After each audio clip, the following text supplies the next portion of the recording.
Hi, this is episode 6 of Apocalypse Keys. It's a new mystery today. It is Weep Your Hands Clean by, I should have prepared that, but I say that every week, by Daryl Ross. And Shane is not going to be with us today, but Sina is, and our new player, Teast. Hi, Teast. And because we have a new player, we're going to quickly go through the safety sheet again. And I know you, Teast, and I've played with you before, so I don't have to do the big spiel and explain everything to the detail. You know what an X card is, and you know how to use it. And also that you shan't be afraid to use it. And be more liberal than anything else. And on our safety sheet, we have, I'll just go through it with you from top to bottom, the recording consent part, because I'm recording the sessions. I'm only doing audio recordings. That I feel takes a little bit of the nervousness out of it. We all can see each other while we're playing. But I think for public consumption, audio should be enough. And that is those 4 bits here. Not at all means if you're not comfortable with being recorded at all, then tick that one. If personal means if it's just for me, basically, I will record, but I will not make it available to anybody but us. This is very helpful for me for just re-listening to the games before the next week and spot all these little beautiful things that you do that I absolutely miss while I'm concentrated or while I'm focused on doing other things as a GM. Closed community means that I would put it on the Open Hearth server, but not on YouTube or the public Open Hearth feed. And public is, well, public. I'll put it on YouTube, and from there it will go into the public Open Hearth podcast feed. And you are free to take whatever you feel comfortable with. Then we have the romance metrics, and you also know them, how they work, romance with PCs and NPCs. And you can say yes, no, or ask first. And you said ask first in terms of romance with PCs, as did Sina, just for my own, to remind myself of what we said. And yes, with romance with NPCs. And then we have lines and veils, and I always try to make them a bit specific to the game we're playing, and with that I tend to go a bit overboard, so it's quite a lot of things. And I will just go through what we have so far, and as always it's a living document, and I will go through it maybe after the first break if I remember that, and if not, then at least at the beginning of the next session, so you have time to put in whatever you want. And we have lines, so that's stuff that will not happen in the game at all, for racism, sexism, homophobia, transphobia, ableism, and sexual assault. And we have veils, that is stuff that can happen or happens in the game world, but will not be directly addressed during the game. And we have only one, and that is for suicide. And we have an ask first for emotional abuse or manipulation. And then if somebody is really into, let's say, involuntary emotional flashbacks, they can also put an interest in there. Yeah, and that is what we have on the safety sheet. And then I know that I don't know if you've played Apocalypse Keys before, Teast, have you? No, you've read it, right? I've read it, yeah. Okay, so you kind of know the basic idea and have read through the basic moves and all that. Yep. Cool. Then let's create your character together. We've already filled out stuff. You have a character name, a name I need to let go of one day, and you are called Virtus Definita. Your look are crudely applied tattoos of Christian crosses. And then it had like the drop downs, and yes. I like the crudely applied tattoos of Christian crosses is inspired by the 3 below. So the 3 below aren't the actual thing, right? Okay. Okay. Yeah, because I'm imagining that he, I didn't put his pronouns in, actually. I should have done that. That's fine. That he's basically tattooing on his body in memoriam for the collateral damage that he's caused. And so, he has these tattoos that are holy symbols, memorializing who died by my power. That gives me early Hellblazer vibes. What was the writer? Jamie Delano? Their little mantra is, I must learn to share my power or be consumed by it. I embody the hope and fear of the apocalypse. My power is explosive, uncontrollable, and alienating. My heart yearns to destroy and be destroyed. And the job that the playbook gives you is to struggle to define yourself beyond your power, love others knowing hurting them is easy, and share the burden with others. And if I remember correctly from the book, the content warnings of this playbook are abusive relationships, right? And the theme is this being too powerful, always doing damage by accident. And as a GM, I'm asked to play that up, that you're causing collateral damage all the time. Yes. Yes. And I'm imagining leaning in quite hard into sort of, it's Apocalypse Keys, isn't it? Into emotional connections with people. And so, I really want to say if people get at all, I mean, obviously we've got this card, we've got all the safety and stuff, but I'm going to be trying stuff and I really want people to tell me if they're uncomfortable with that at all, because I'm just trying stuff. So. Yeah. Particularly, I just now have it in front of me with the playbook where the content warning, the only content warning it has is toxic relationship dynamics. It's best to tread carefully. For the Found, by the way, Sina, in case you were wondering, the content warning is mind control, emotional manipulation, and memory loss. But I think you figured that out by now. I'm well aware. I also thought that would be very interesting in terms of what Baptiste wants to try with their character. So, yeah. Yes, I think you two should work well, very nicely. And Tease, do you have to select a special character, your heart? And yesterday we chatted a little bit, and I said for practical reasons, it would make sense for that to be Rhydian, just because Sina's here today and Shane is not.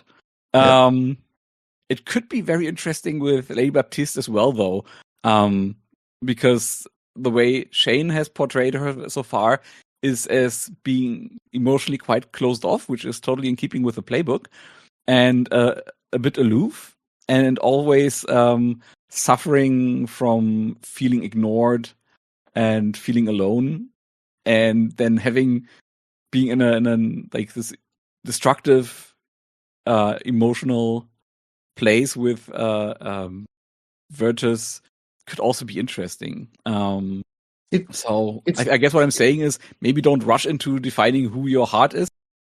Well, it's interesting because it says at the start of each session, choose who the heart is, which I think is like that isn't naturally what I would have thought. So that's quite cool. Interesting.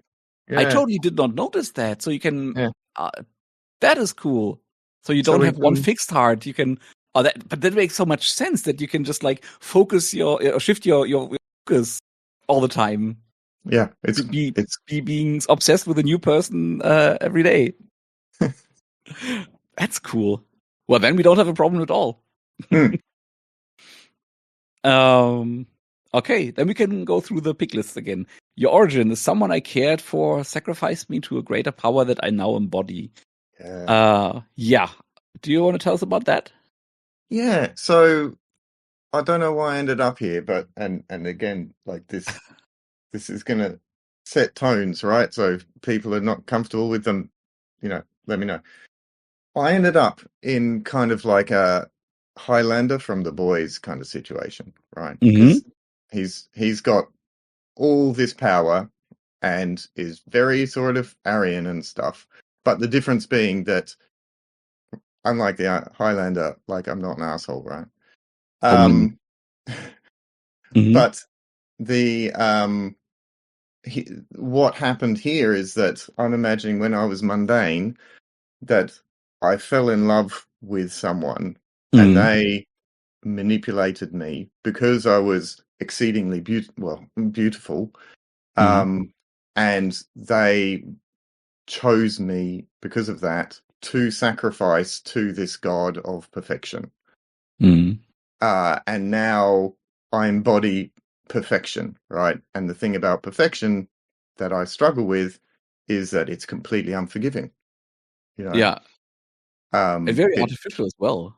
Very artificial. Like, what is perfection? What's perfection here, and then happens to the outside. So, so that's where I'm thinking about, and I'm trying to not, put on too many details to start with, but that's the sort of thing. And but I really like the parallel to Homelander in that he is this like scared and lonely boy who just struggles to connect with anybody really, and that fits so nicely with your starting moves, with the idea of having that special somebody who changes all the time who it is, and being very vulnerable and manipulative to that one person, by this one person, in that the way I think you could play that is that that Virtus is like kind of trying to find that original obsession that he had with that person who sacrificed him in the first place, right? Yeah. To relive that because that was the only time where he felt like he had somebody who could see him for all the toxic manipulation that was in there. Yep. I think that makes a lot of sense. Yeah, that's really cool. So what collateral damage do you leave in your wake? Now, I didn't select this one because I was sort of umming and ahhing between a couple. And I thought I'd sort of ask people what they thought. I kind of liked whenever I lose control, one of my doppelgangers appears in the world. Right? And I was thinking that's sort of like the more perfect version of me. So, I I do all this collateral damage, and then there's a version of me that doesn't have whatever weakness it is that I had that meant that this collateral damage happened. And then the other one was my subconscious rewrites small aspects of reality for a short time. And I was imagining that the rewriting would similarly be sort of reflections on what it is that I actually desire, but and that fits different. That fits so nicely. Sorry, you go ahead. Yeah, but that I can't say. Yeah, and that fits so nicely with your perfection theme. That you involuntarily impose your imagination of perfection on the world. Make the world and all its lack and all its failing, remake it in your image. Yes. Yeah. So we'll go for that one. Subconscious rewrite small aspects of reality for a short time. Sounds good. I think that is very fitting. Yeah. Yes, I thought so too. They both sound really great, but yeah. Yeah. The doppelganger one. That's why I wanted to sort of think, because it's kind of fun, right? But yeah. Honestly, the doppelganger one also doesn't inspire me a lot. And not as a player and also not as a GM. And you already have to possibly contend with the dark puppet creating more puppets somewhere else. So exactly. Yeah. There's maybe already enough to. Yes. Yeah. That is why, Dominic, I wanted to definitely bounce that off you. Absolutely. So what does the darkness demand of you? And this is just to share my infinite wisdom from having played 4 sessions or GM 4 sessions. There is this ruin mechanic, right? These dark XP, if you want. And at the end, you become the harbinger of the apocalypse, like this world-ending monster. And this is your darker side. And this is the darkness that is spoken of here. So that is basically a signpost to me as your GM to tempt you with whatever you choose here. This is what that is for. Or challenge me with, or something Yeah. like that, right? Because the two that I've chosen there are to destroy everything around me for the slightest trespass, because that fits again with that perfection idea, right? Mm-hmm. And then the second one is to never fall in love. Mm. And so that one, presumably you're trying to do the opposite, right? It's like I need people that I can fall in love with, so that I can be demanded to never fall in love with them, or whatever. Yeah, and then you have that baked in the my hands around your heart move. This really delicious double bind between not allowing yourself to fall in love, because that is where you fear you lose control. At the same time, it's desperately needing people and needing to feel like there's somebody there who you can trust and who will catch you if you fall, which is what is that my hand around your heart that does that? Yeah, with the breaking point, exactly. Mm. Okay, then you get darkness tokens. 4, feeling overwhelmed or numb. Give into your power and let it erase your will. Ask someone to use your power as they see fit. Ask someone to punish me for my power, and embody a condition that affects me. Conditions are to the right of that. It's different for every playbook. Yours are reactive, vicious, obsessed, and despairing. And as with many of these murder mystery kind of games, it like I as a GM am asked to hand the conditions out like candy. Because if you collect them all, you reach your breaking point, and that is where juicy role playing happens. And also, I invite you as players to lean into that as well, and not like try to avoid getting all the conditions. Also, conditions then lead you to having to play the reveal your heart move from the basic move list, which is that move where you do your emotional role play, and that is the way you can lose your conditions. Okay, and what do we still have to do? You have your 2 playbook moves. Let's just read them together. My hands around your heart is the first one of your starting moves that you can't help but have. You can't choose them. Yours is a power that was never meant for you alone to bear. At the start of each session, choose another PC to be your heart and share the burden of your power with. Say why you hope they will save you from what the darkness demands. When you share an intimate moment together, either of you can mark a condition to reflect the nature of your relationship. Choose one. Either you each gain 1 bond with the other, or one of you gains a key at great cost. In addition, when you hit your breaking point, your heart chooses. They do nothing, allowing you to hit your breaking point. They clear all of their conditions, or they intervene and describe how they hurt themselves to protect you. You clear all your conditions, but they mark 1 condition and 1 ruin. When your heart hits their breaking point, you have the last option to intervene, but if you do nothing, your conditions don't clear. Okay, so that plays with ruin, it plays with breaking points and condition and keys. Teased, would you be so kind and read the Heart's Eclipse for us? Yes, of course. The Heart's Eclipse. Your heart is a wild thing that surges along with your power. One day your heart will break and your power will consume you, but that day is not today. Whenever you roll a miss, so any miss on any roll ever, you can choose to have your power surge beyond your control, causing great collateral damage around you. Choose. Mark 2 conditions. Describe how your emotions get the better of you and gain 1 bond with what the darkness demands of you. Treat the roll as if you had rolled an 11 plus instead.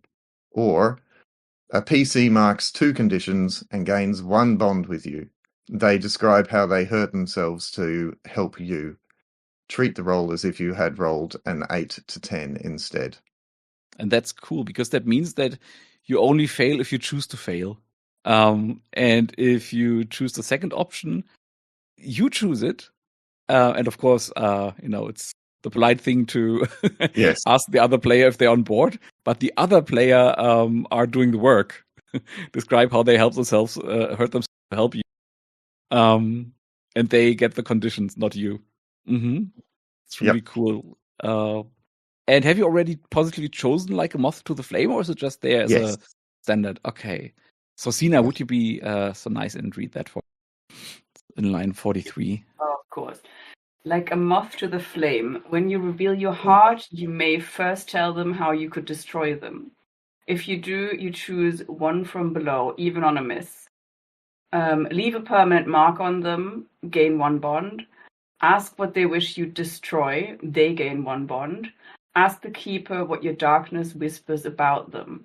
Gain 1 bond with what the darkness demands of you. So it boosts reveal your heart, but also always does darkness, does destruction, causes destruction. Interesting. Can't really met that one yet. Yeah, I think this one it's a bit tricky. So yeah, it's sort of expanding upon reveal your heart if you wanted to. If I wanted to, right? Because I can say this stuff. The question I have about this one, and we'll work it out and play, I guess, is what does tell them how you could destroy them mean, right? Is that specifically I could destroy you by doing X, or is it simply, me going, oh my goodness, I could just destroy you? Is that enough to? Yeah, that's a dimension I wasn't even thinking about. I just read it as this toxic relationship thing. I mean, I say both toxic relationship, but this abusive reading of I could destroy you, be grateful that I love you instead. But it can totally also be the sad vampire thing of oh, my love could destroy you. Be careful. I don't deserve your love. That kind of feeling. Yeah. Interesting. Again, a piece of good rules writing by Ray. Huh. And my dark patron, is that also a conscious choice, or is it there by default? No, that's a choice as well. Okay. Shall I read that one? Sure. Go ahead and read it for us. My dark patron, a harbinger. How are we saying harbinger? Are we saying harbinger or harbinger? Whatever. I mean, you are the only native speaker among us. Yeah, but I don't even know, right? But I would pronounce it harbinger. A harbinger claims that they will help you, assuring you that they are working against the other harbingers for their own agenda. When you call upon your patron and tell them what you need, the keeper will describe what you must do for them. In return, choose between mark 1 ruin to agree to their terms and describe how your dark patron becomes stronger. Mark 2 ruin to display your power to horrifying effect, instilling fear and respect in your patron. They give what you need without advancing their agenda, but you suspect this was part of their plans all along. That is crazy, bullying around a harbinger. Yeah. Very interesting. Do you already have an idea who their dark patron is, or are you going to? No. That's okay. You can totally table that for later. Very nice. Very nice. Okay, and then we have your powers of darkness. And oh yeah, you only have 1. Right? Yes. Yeah, I need to change that in the character keeper because you're a bit weird in that regard. Everybody else has 2, but you only. And you chose angelic fury and beauty. What are the like use cases and images you have in your head about that? So I'm imagining that sort of, God of wrath just pouring angelic light when unleashing, and that light just melting away whatever it is that is imperfect and unacceptable. Nice. Yeah. I was just wondering, is there a cult related to you that we know of? Yeah, I think like for there's me to definitely like decide? that cult that created me Mm-hmm. still exists, but like I'm with Division now, right? So Mm-hmm. yes, there is Mm-hmm. definitely a cult related to me. Okay. Cool. Okay, and then your breaking point. This world cannot contain you and all your power. You can never create, never nurture. You can only break and destroy. It's time to remember that. It's time to let go and let someone else take this burden. Describe how your power overwhelms you and the obscene amount of collateral damage you cause. The keeper will tell you how a part of your power is taken by someone, how it molds and breaks them until they are a perfect vessel ready to evolve. How a part of your power is taken by someone, how it molds and breaks them until they are a perfect vessel ready to evolve. That is interesting. That is really interesting. Because you do have these moves, like one of your rules, where you create a monster, Yes. and if you haven't taken that one yet, if you have hit your breaking point, you have this person running around that is filled to the brim with your power, ready to evolve into something, and then it's left to me as a hard move to do something like that. That is super interesting. Yeah, there are a I really few like. bits like that where I think we need to play it to find out, right? Yeah, yeah. I would just think, like, just from a game design perspective, that is so interesting that you can choose to take this move to control that a bit, where you have control over who becomes your monster, and if you don't take that move, it's just something, basically a prompt for the GM to use. Mm-hmm. Something that stays in the world. Okay, and then we have the bonds. Your first bond is with the darkness. Why are you tempted to give in to what the darkness demands? So why are you tempted to destroy everything around you, slightest trespass, and to never fall love? Because then I won't be hurt anymore. Very good. That is your emotional core. That maybe could go down in the notes section. Mm-hmm. Starting at 56. And then, luckily, we have three players, so each of you can ask your questions to one of the other players. And now you can decide, or maybe we can, you can decide, and in the process of that, we can establish the relationship between Rhydian and Virtus, and the relationship between Virtus and Lady Baptiste is something to establish next time. Your two questions are: you were there when I truly let go. What did I destroy that belonged to you? Why are you grateful? And the other one is: I love you, but you rejected me for my own sake. Why? We learned last time that Rhydian is quite a bit older than we thought.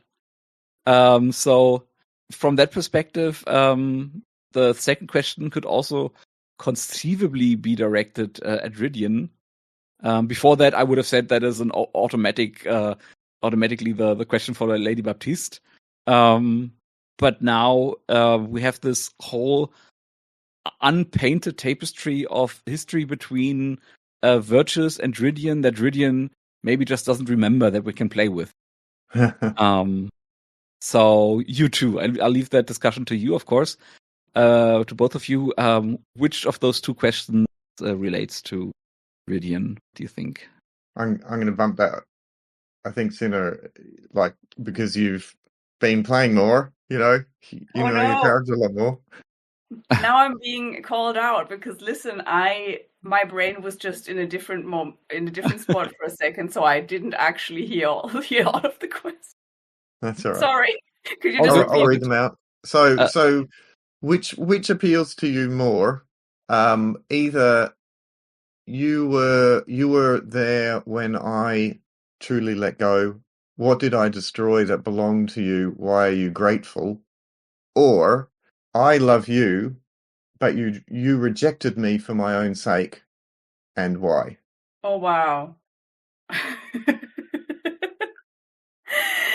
That is interesting indeed, because we already have somebody loving me and something. So it's all about love. it's all but the whole and she has recently realized she loves me, which she wasn't aware of before. So I don't know if that. I feel like, I mean, that could be interesting, but then the other one could also be really interesting simply because of the whole like I don't actually have memories of my past from before division, so that could make it very that could prove to be fertile ground. Does that make sense? Mm-hmm. But then how am I grateful for something that you destroyed that I do not remember? Yeah. I think that would, Unless you do remember. No, unless sorry. Unless you destroyed some of my worst memories. Oh. That's nice. I don't know. That could be a thing. yeah, like burnt it out of your mind kind of thing. Yeah, I mean that could be really fascinating. And then like the gratitude wouldn't be necessarily conscious, right? It would be more of a relief from Yeah. And I know, but I can't mention it. Huh? I know what memories I burnt out, but I can't tell you because But maybe you will at some point. Maybe you will, yes. I mean, because toxic relationships and all that. No, I mean that would be really fantastic. That would be really fascinating, in my opinion. Anyway. Yeah, and the toxic thing to do is, of course, to say, "Rhydian, my dear, if you only knew." Yeah, if you only knew. I did you a favor. I think that would be really cool. I don't know. Does that make sense? Makes total sense. And I mean, it remains to be seen whether that was way, ages ago, or whether it was maybe when I first joined the division or whatever, right? That that's could be anything. Absolutely. So, and then theoretically, Rhydian is supposed to ask a question back. And the original question that we asked to Nia is, "You were there when I was found. Do you pity or admire me?" We could either reuse the question. I could conceivably have been two people there, Nia and Virtus, or we can just think of another question that is maybe more relevant to your current emotional arc. I'm not as nimble with my creativity this morning. So either we could reuse or we could possibly alter it to fit slightly. Absolutely. If somebody has an idea. Maybe it's the whole, do you pity or admire me? That could possibly be maybe changed one way or another. That might make it fit a bit better, but I'm not sure. Any thoughts? I like my first instinct would be to try and parse out what Rhydian's current emotional journey is. And I think for you, as I see it, is this whole thing about finding Gwyn and finding also the Hound. And you kind of in a way just found your where you found family, and they were not who you thought they are. They are not within division. They are without. They're outside of division. But you also have that love story with Baptiste. I don't know if I call it found family because that was like a long time ago, and apparently I fucked off. True, it's more like a lost family. But I think Rhydian is dazed and confused mostly, and still very much lost. And that brings us back to the original question that fits nicely, I think. True, unless Tiest has an idea that may fit better with the character. But so which was the original question? I don't. Yeah. So the original question was, you were there when I was found. Is that correct? And then, do you pity or admire me? I'm good for that because I'm. It makes me reevaluate because it implies that I've been around for a whole long time as well, and I was imagining I was quite young, but I like to have that. Oh, I mean, you can still be young because this could be when I was found by division. Yeah. Oh, right. Yeah. And so what we have established so far is that Rhydian was found by Nia, by Gerwin's character, who sadly had to leave us. And Nia was killed and came back during Second World War. So Rhydian, in her found state, if you will, is younger than that, definitely. Rhydian as a character is way older, but was found somewhere after Second World War. We haven't established when precisely.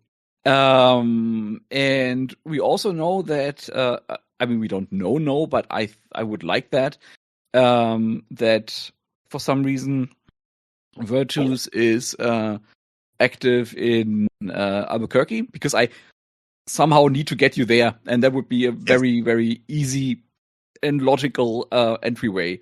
Like this old friend calling and saying, "Hey, I need you here. Can you come?" Yeah.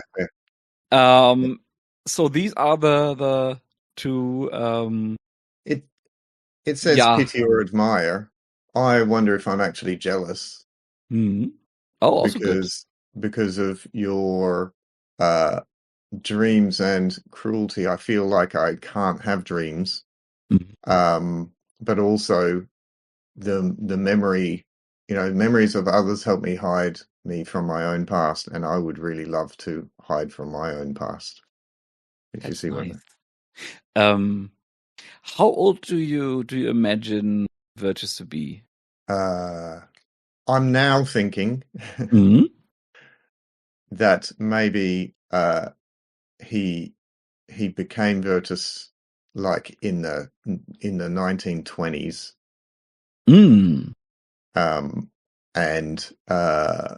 in sort of the 1920s, just before the Depression, and when it was the roaring 20s, and there were these like basically sort of Christian fundamentalist offshoots who think they've found the Christian God, but actually they've found this God of perfection, and and sort of building on that, almost the Mormonism kind of offshoot of, we're just building more and more and more on top of what's already there. And then at some point after that, you went on a mission with Nia, and in some kind of warehouse or facility, you encountered Nia. Sina, what do you think? When was that? Like, just general decade? Like, are we talking 60s, 70s, 90s, 2020s? Ooh. Good question. Shall we say the 80s? Sure. Because, of course, one that you haven't mentioned, because my little... because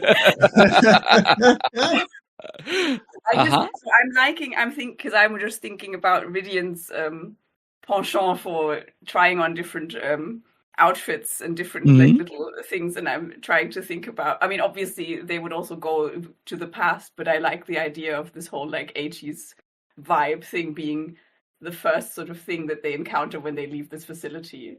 And then, I don't know, I haven't done anything with it yet. Currently, they are apparently running around. Well, they had a boho look once, and then they had a 3-piece suit. But, I like the idea of 80s punk or something like that. Yeah, absolutely. Yeah. And then you that's also like 40 years ago by now. She's still in Omen class monsters timelines, right? Sure. And then you maybe ran a while together, either in Europe or in the US. And at some point, Virtus went to the US. Are you from the US, Virtus, or are you just there now by accident? No, yeah. So maybe went back because they were like, the cult made headways, which would fit so nicely, like I'm thinking 90s, like late 80s, early 90s, when all the cults like the Branch Davidians. I mean, Ruby Ridge wasn't a cult, but was also one of these like big moments that stayed in the public memory, where all these things happened and were like big in the media. Yeah, what am I thinking of right now? I have the strong sense that the 90s were the big time of end time cults, but I think I'm only thinking of the Branch Davidians really, and maybe the Moonies. Yeah, there was the Moonies. Yeah, there was I don't know what particular thing they were, but there was the whole Waco thing that happened. Yeah, the Branch Davidians. Yeah. So there is some cultural touchstones that make sense to all of us, I feel. Yeah. And that was probably last time you saw one another, really. Mm-hmm. Just a clarification, this was the one bond question, right? Was it? It was the 1 month question for Virtus case. I know that. Yeah. Yes.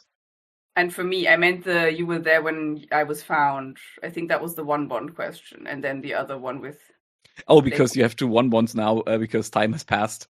Let me just look in now I can't remember, but I think I think so because my 2 bond question is the one that has love in it, and so I'm guessing that your 2 bond question is also the one that says, you know. And with Lady Baptiste, I've just spent and regained and spent and. Yeah. Yeah. That is a smart inference. That love is the heavy one. Let me. Like, I'm just not sure. Like, how fast do we get to what you want to call it, breaking points? And is that like every session, or every second session, or every third session kind of thing? Or so far after 5 sessions we haven't had one. But that is because the players were very avoided with their condition. And the same as with the darkness token. That lead, if you have 5 or more after your move, leads to the Torn Between. And there are these 2 things that I think are very fun to play with and very dramatic.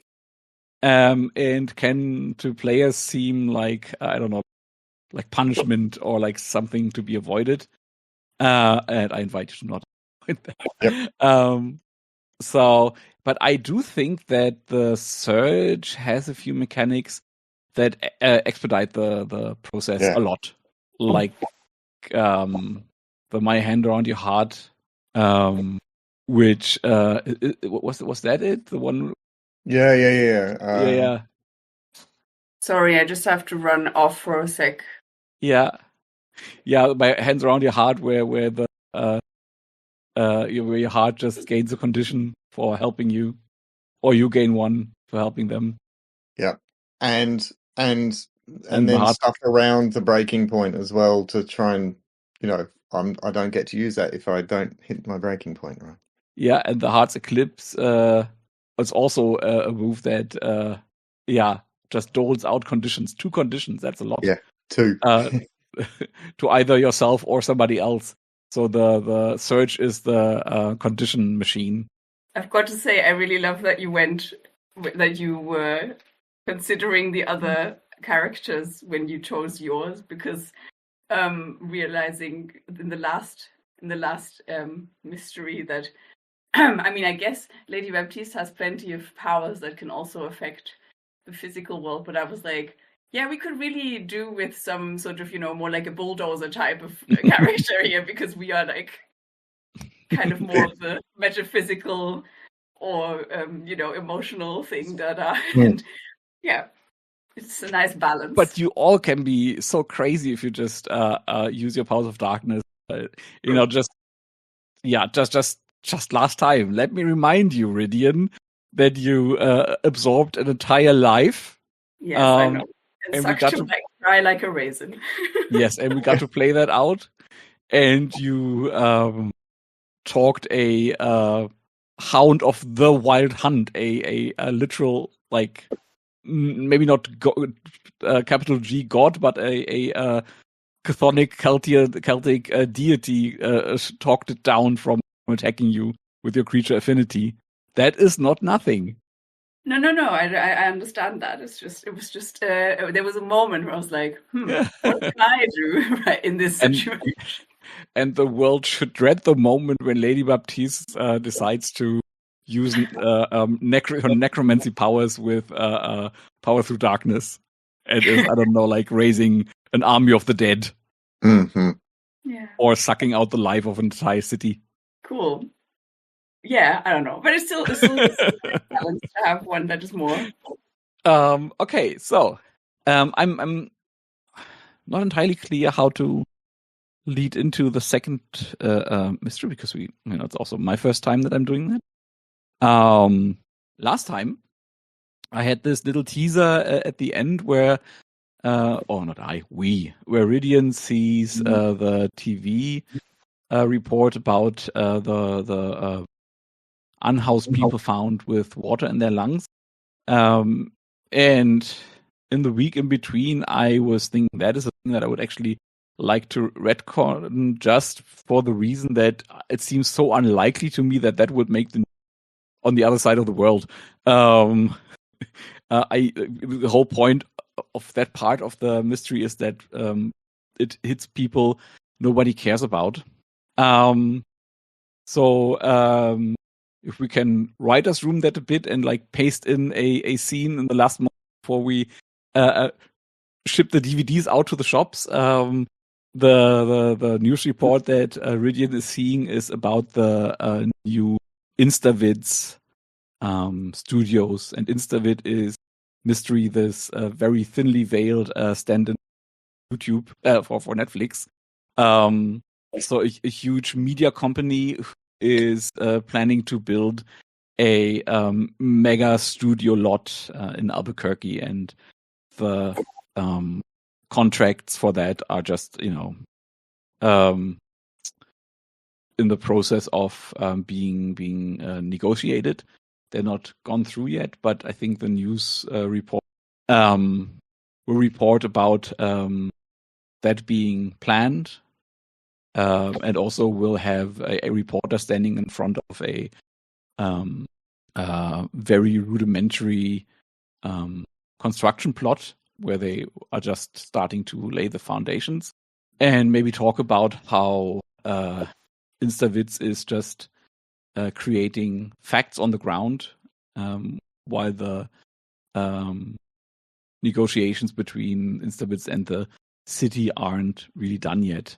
And that is just a bit of investigative reporting that is running on a TV screen in that bar in Barcelona, and you're not super paying attention to it, but as you're seeing it, you're like, Albuquerque, and it rings a bell. And what do you think? What is your memory that connects you to Virtues as you that, like the thing that you did together in Albuquerque a few years back? Or that we did together? Yeah, you two. Oh, because I thought I hadn't seen Virtues since I was found. Yeah, in the 80s. Mm-hmm. What did we do together? Oh God. I mean, my first thought when you were saying what's your memory of let's go with that. In regards to the video thing, I was thinking since Virtues is also a representation of perfection and beauty, maybe he got into the film industry in some way. Oh, yeah, absolutely. Why? Yeah, we don't have to go into what you did there, but that is a very nice connection like this. Oh, yeah, that fits. Maybe he became some power player there. Just I don't know. I wonder if he's around there. Yeah, absolutely. And you come home to your safe house, and you have a call with Chainsmoker Bob, or was it Chainsmoker Bill? Chainsmoker Bill, your handler and the custodian of records, who, as you take the call, is sitting there in his usual very formal way, and is saying, "Rhydian, I hear that there was a bit of a seismic event in Barcelona, and there was a tidal wave in the bay. There were two moons in the sky, and uncontrolled plant growth. Would you happen to know anything about that?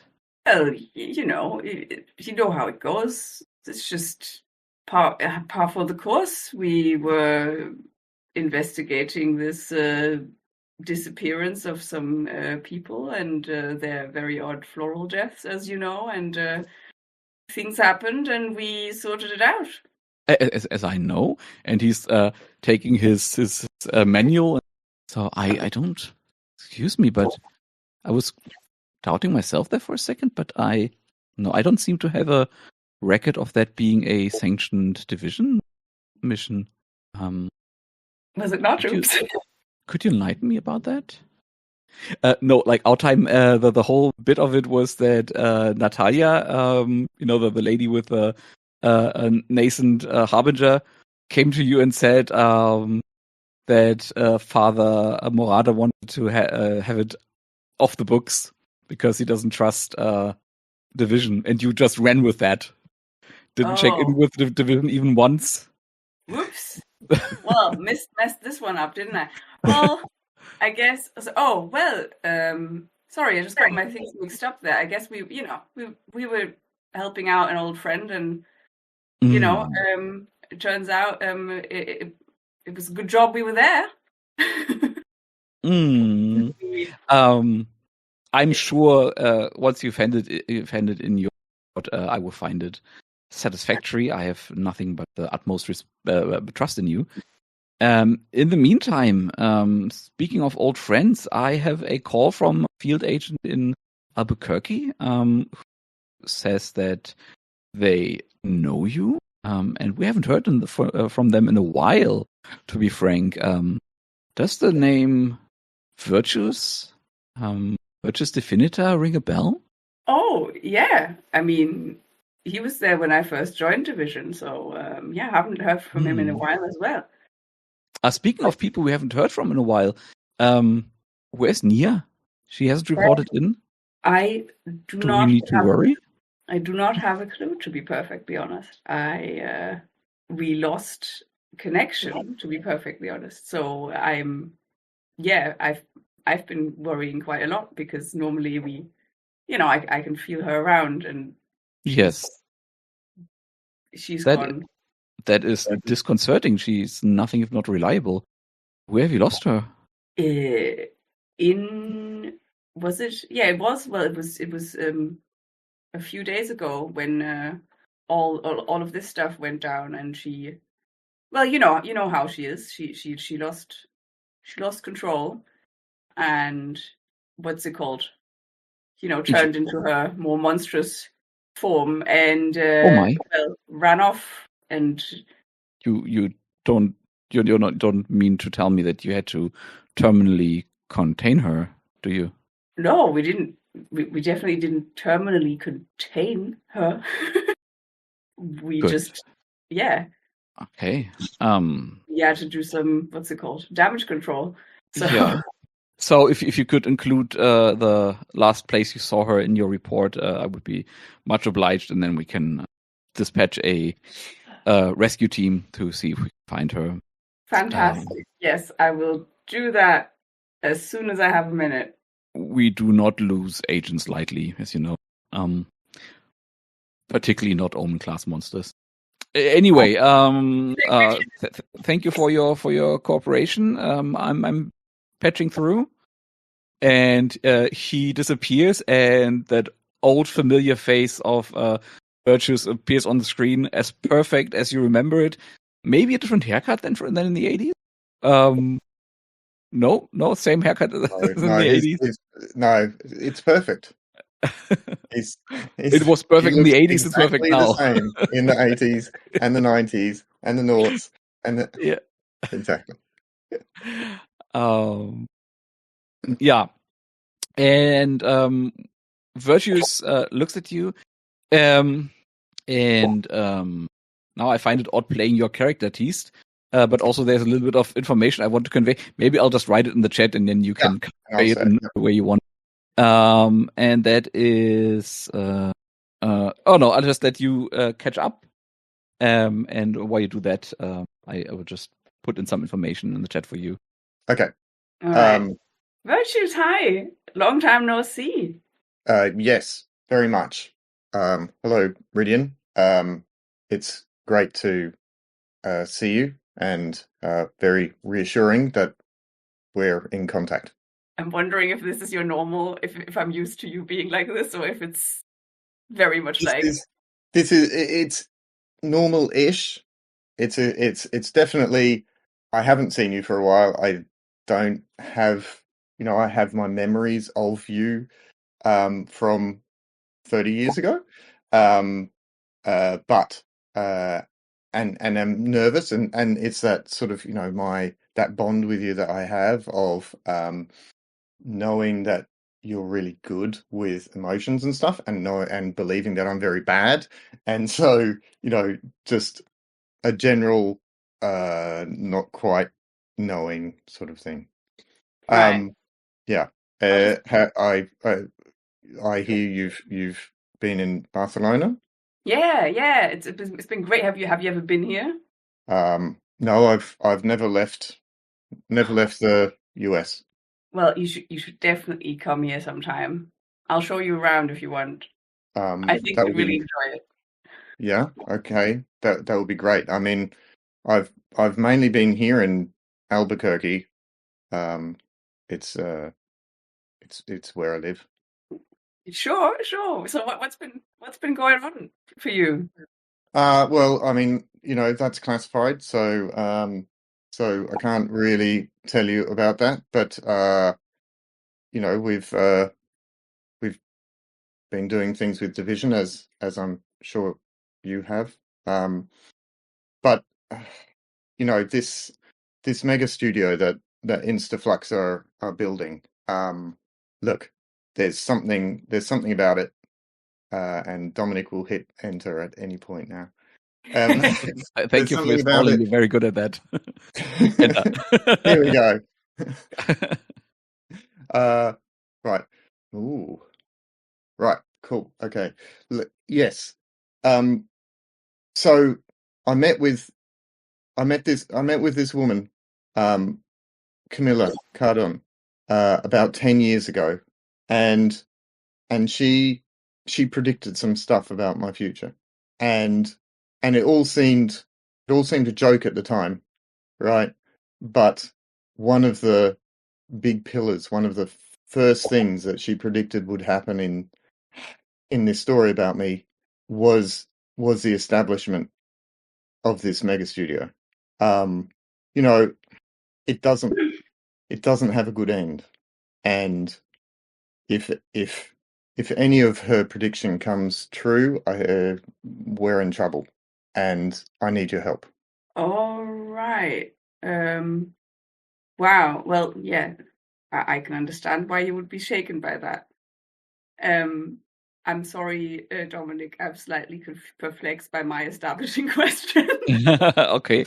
So first of all, Division is as tasked Virtues, more importantly to Division, of course, to get to the ground of this situation with a house who died, and is worried that there might be supernatural involvement. And the establishing question for Rhydian: remember a tale of this place, that is Albuquerque, and the blood that was shed here as the pink daylight drains from the mountain. What do you recall about She Who Sleeps Under the Mountain? And I don't know any more about She Who Sleeps Under the Mountains than you do.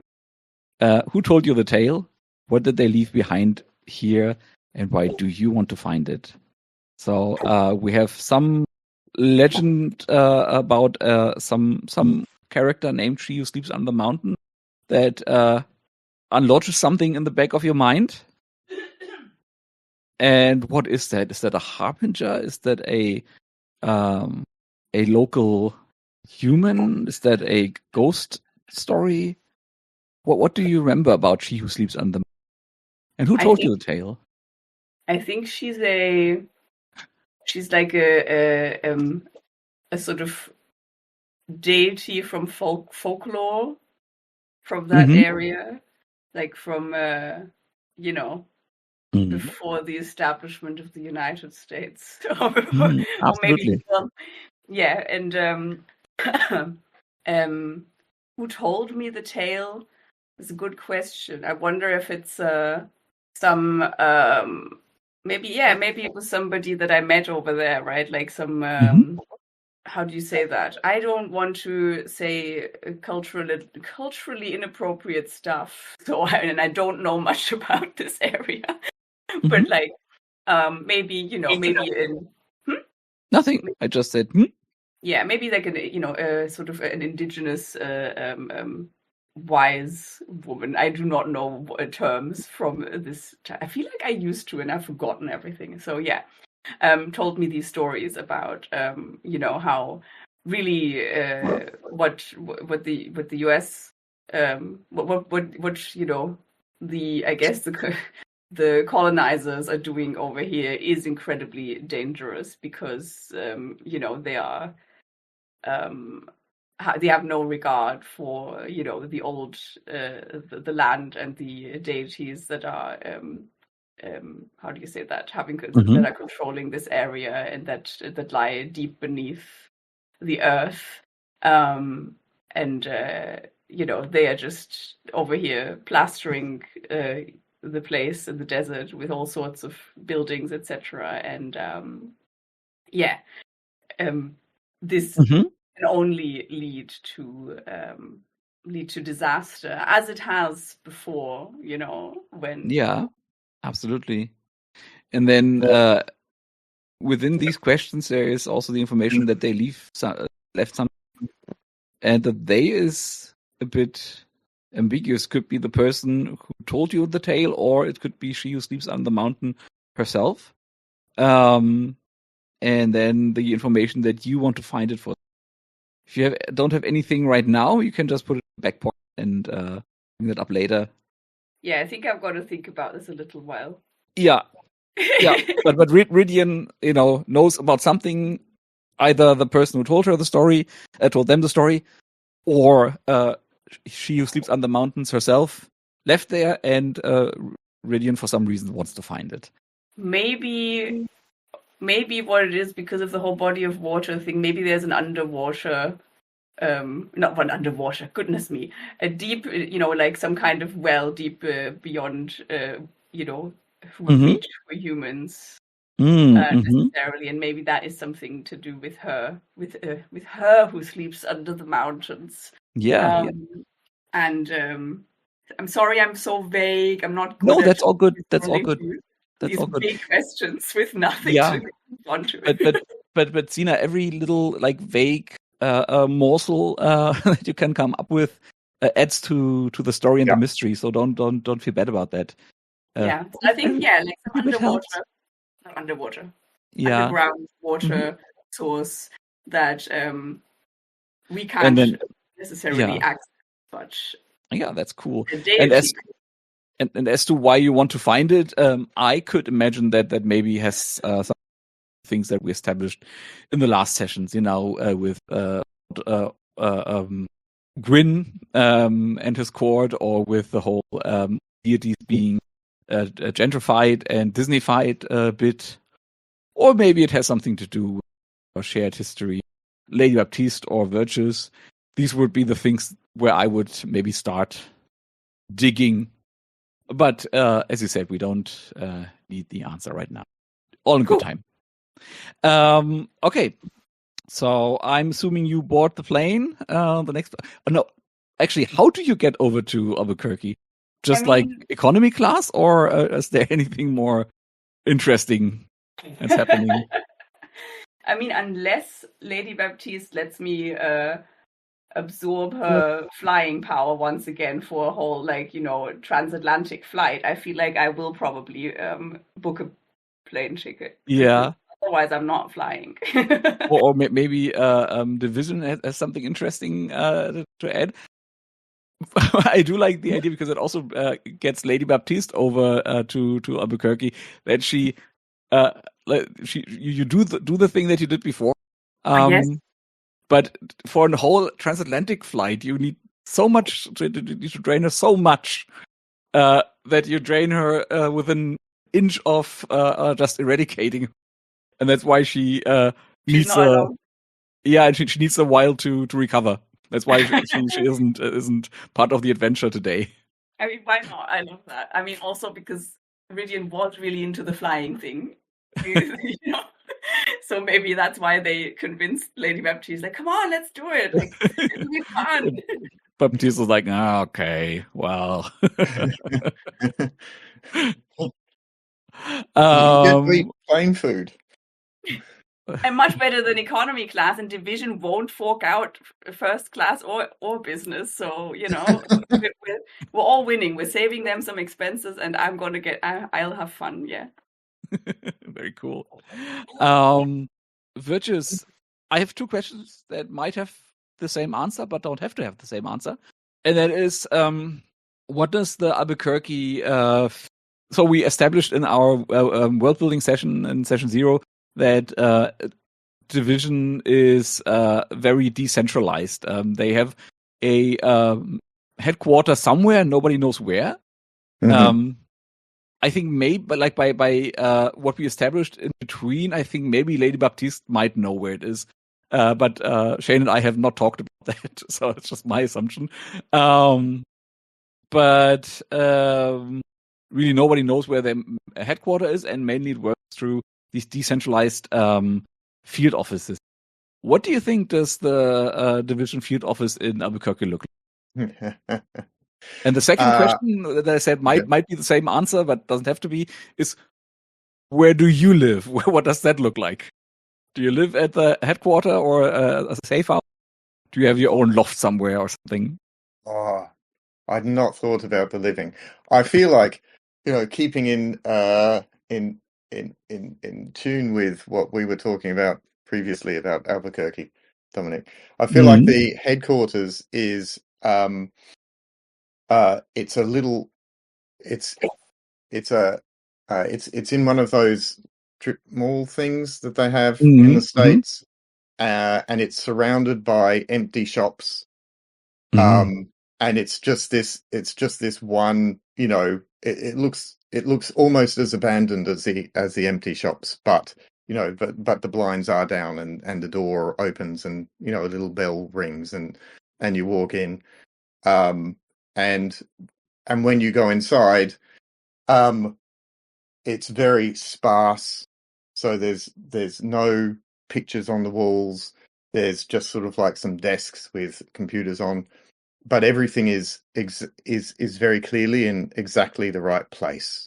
You know, there's not an inch out of you know, where the monitors are placed on the desks or anything like that. And there's you no would measure paper. them, they all would have the same distance from one another. Oh yes, absolutely.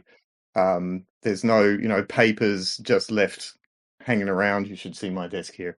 And yeah, you know, everything is in its place, but just old, you know. Is it dusty? Oh no, not dusty. No, just, you know, like maybe the computers are like 15 years old, can barely actually, you know, go on the internet these days and that sort of thing. Is it like Windows 95 or something? Yeah. 15 is a much more interesting answer than 40. Like, it's not these yellowish, thick things from the 80s. 15 years old. They're still big in the 90s. Places at 2010, which is like noticeably old, but not comically out of place. Yeah, it's not comically old. It's just, you know, it's like there hasn't been a lot of action here. Yeah. Oh, very cool. And where do you live? Like, so just to give you a frame of reference, mystery, we had established that the crew lived in a house in the heart of the city, in the, like, you know, surrounded by these youth hostels and hotels, and they basically had a co-living situation in a house. So it was all quite quaint and nice.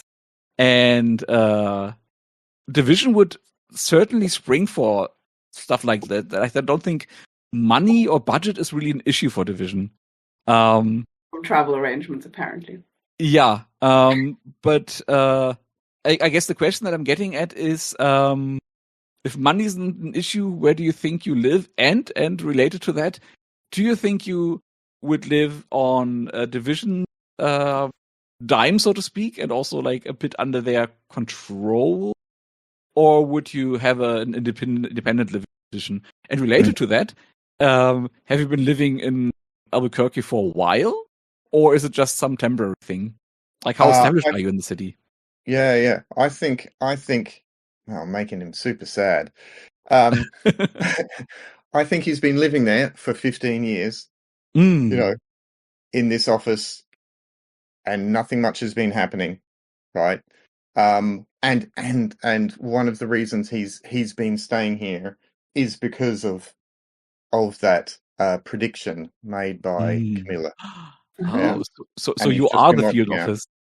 Yeah, he lives in a he lives in a caravan Mm-hmm. out sort of like 20 30 minutes drive outside of Albuquerque Mm-hmm. on this little plot of land um, in a valley Mm-hmm. where he's surrounded by the mountains, and it's Mm-hmm. just around a corner, so he can't see the rest of the world. He's just in this perfect idyllic little valley in his very well kept little caravan, and interacting very little with anyone really, because he just Mm. drives into this horrible little office, spends some time there, drives back again, and really doesn't have much contact with anyone. Oh, and I imagine it like the worst jobs that all of us ever had. This kind of job where you drive into the office in the morning, there's nothing going on all day, and you wait for your 8 hours, try to not go insane, nothing to do, and then go back home where there's also nothing happening. Yep. I've never had a job like that. No, you haven't. Oh, it's hell. I've never had an office job. Oh. Like as somebody who had these kinds of jobs and also physically taxing jobs, like those jobs are worse. Like where you just Yeah. At least a particularly physically taxing job, you can get into it, right? No longer and can do the physically taxing jobs, but that is what I mostly did. yeah, and with like these physically taxing jobs, time passes Yes. rather quickly. But And if your you just brain sit, is focused yeah, on something.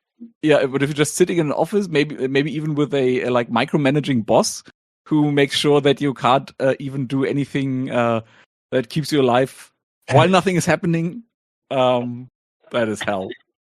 So I'm imagining then your job in the your connections in the film industry are not about you being in front of the camera, despite your beauty. You are more of a background person. Yes. Has your beauty faded with all that drudgery? Yeah, no. Well, I mean, if I've just been hanging around for 15 years, right? Mm. I haven't been really using any of my powers or anything. Mm. So I think that a bit like the 15-year-old furniture in the office, I'm just a bit, old looking.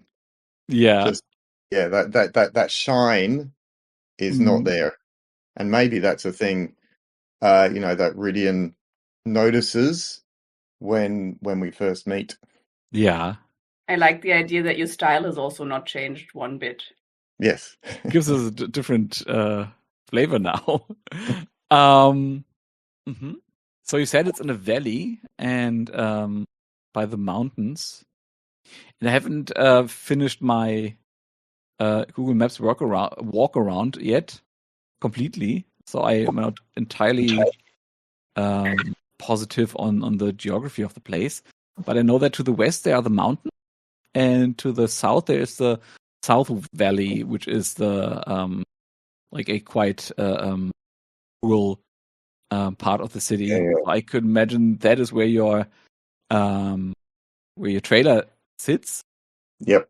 And it's also a very impoverished part of the city. Wikipedia, it says the median income for a household in the CDP. What does CDP stand for? Central Business District. CDP? Oh. CBD? Census designated South. South Valley is a census designated place. That's what the CDP stands for. So the median income for a household in the South Valley, it was $36,821, and the median income for a family was $32,000. For a family less than $3,000 a month, that is really not. Particularly not in the US. Which year? Yeah, 32 a year. Which year is this? I would assume more or less current. It's certainly quite low, yeah. Yeah, it doesn't say when the census was from. It does say if I follow the footnotes. This footnote is 2008. Okay, it's been a while. But yeah, it's probably, I can't imagine that people got any richer anywhere in the US. So you're probably surrounded by other trailers. So to build on that, I think when I'm talking to Rhydian about when we're first having that first conversation, it's like, well, look, there's this fortune that was told. It involved the InstaVids building this mega structure, this mega studio. But also my friend Frank was found having having drowned, having his lungs filled with water, but he lives up on the mountain. He wasn't anywhere near the water. And you get a feeling that Frank is like one of the few people that I actually talk to. Oh, wow. Making you even sadder. Yeah. Yeah. Okay. Okay. And Frank is an unhoused person, I'm assuming then. I'm taking it that he's unhoused or at least exceedingly poor. Yeah, right. People nobody would look for. Yes. Aside from other people nobody would look for. Yeah. Okay. Cool. So we're getting there. So we're going there now. Is that, I guess. Yeah, I imagine from what we said so far is that you probably meet in this sad office. Because there would also be a very logical point for you to go to Rhydian, right? To the field office. You probably got the directions, so you land about there with Lady Baptiste being on her last leg. Lady Baptiste is just like slumping in one of kind of uncomfortable, like they're comfortable for about 5 minutes and then they become ever more uncomfortable chairs that are lined up to the wall. And I imagine them to have like sand brown, yellowish upholstery and like these wooden handles. And she's just like lying there totally drained and it's like, you go on without me. You two have your meeting where that exchange happens. And do you think this field office is quite central to the city or is it more on the outskirts? I think it's probably quite central. They're around City Hall, like where I like where you have this. Let's put it there. So if you step out, you have absurdly wide streets. It's very close actually to the historic Route 66 that ends right here and turns into another street that's into the Central Avenue. And it is just a shock coming from Barcelona, right? Barcelona with these small little alleyways and the 3 to 4 story houses, and everything is old, particularly in the place of Barcelona where you lived, and you heard the sound of the Mediterranean. That's such a difficult word for German. Mediterranean. Like you couldn't see it, but you could hear it at all times, and the very organic chimes of the basilica at certain hours, and the lively chatter of tourists and locals, and very little traffic noise. When you step out of the office here, you hear traffic noise first of all. You hear cicadas all the time. And these are the two main sounds that build the underlying tapestry. Also, these swamp coolers, these like not quite ACs as we know them, but they're basically ventilators over buckets of cold water. It's the poor man's AC. That's what you have a lot here too. Where people who have to live off not all that much money have to also kind of deal with the climate. It is very dry. It is very hot. It is sweltering. Because one of the features of Albuquerque is that it actually has a monsoon. When I read that in the book, I was like, oh, that's a funny bit of like anti-colonialist writing, like using a term that we usually put in connection with like India and apply it to the US. But no, it is actually a monsoon. In that it is a seasonal rain that comes at the end of summer, and everybody's kind of waiting for it. And it's late this year, and the air is very humid. The air is heavy, and it's heavy with anticipation. And that is like the sense that you get from the entire city, that it's brimming, and it seems to be waiting for something. And mostly it's this waiting for the release of the rains to come. And people walk around half dead in that humid, sweltering heat that just won't stop. That sounds like my personal nightmare. Mine too. I live in Germany. That's worse. That's bad enough already. Berlin is getting there, I tell you. Yeah. And I just noticed that it's 2 past the hour. Do we want to have a little break? And then we start the first steps of the mystery. Okay. What do we say? 10 past? 15 past? 10 past? Yeah. Let's do 10 past then. Yeah. Cool.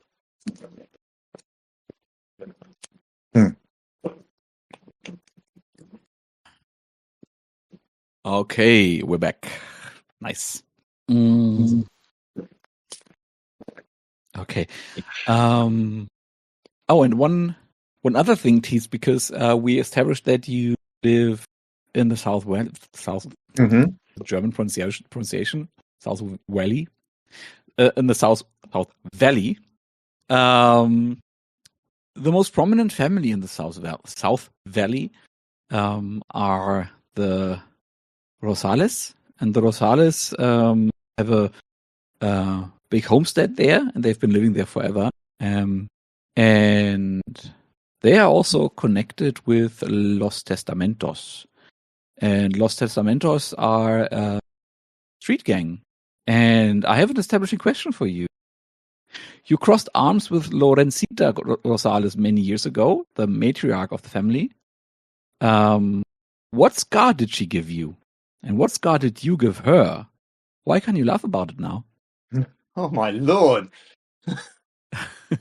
Scar did she give me? I think that that she gave me a scar on my finger just here, because she was I guess testing my, like, maybe I was going undercover or something like this, and was testing my loyalty or something, and was doing the the alien knife game, boom boom boom boom boom boom boom, and nicked me there, and she leaving never misses. Scar. And she never misses. And she never misses. She never misses.